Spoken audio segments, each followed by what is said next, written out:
I really like Guess Who's Coming to Criticise Dinner. I felt like it was kind of predictable and I wasn't entirely sure how it was going to resolve itself. This is the third episode of the 11th season of The Simpsons, directed by Nancy Kruse. It's got 7.6 out of 10 on IMDb, which for season 11, it kind of at this point in The Simpsons, is not a bad rating, and I think I kind of agree with it.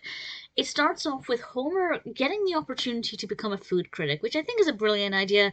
He eats a lot of food, he's got a lot of opinions on food. Why not? But unfortunately, even though Lisa is helping him to write the articles, and I think that's a brilliant opportunity for Lisa and Homer to bond together. They're doing something that they're both good at. Homer is good at eating and having opinions on food. Lisa is obviously very good at writing. And he starts to have very negative opinions because he realizes that he can't just praise everything. And in order to be a critic, you've got to occasionally criticize. And he starts to do this. But unfortunately, all of the restaurateurs and the chefs are not exactly happy with all of the horrible things that he has been saying. So they decide to get revenge. And they're going to get revenge in the most murderous way possible. There's an upcoming food festival, and they're planning on killing him in a way that's very creative and something that Homer wouldn't be able to resist. I won't say any more than that, but I rather enjoyed it. I liked kind of this different side to him. There's just something interesting about food in animation. It just always amuses me.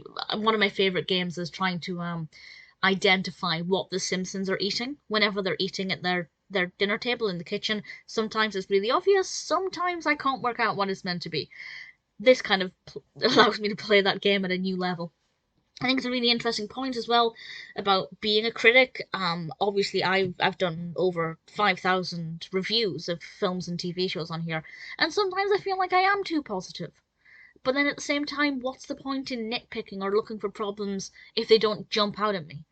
The critic's job is to give feedback, but should they have to look for negative things to say?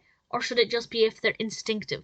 It's an interesting conversation to have, and certainly the episode raises that a lot, and I think it's a fair point.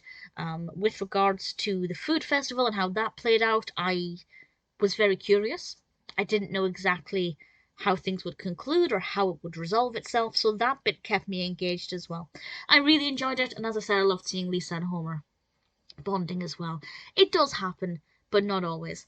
We had Ed Ansner doing a voice of the editor, which is brilliant. The rest is the usual brilliant voice cast, of course. Needless to say, I really enjoyed it. Guess Who's Coming to Criticise Dinner is an episode of The Simpsons that I thoroughly recommend.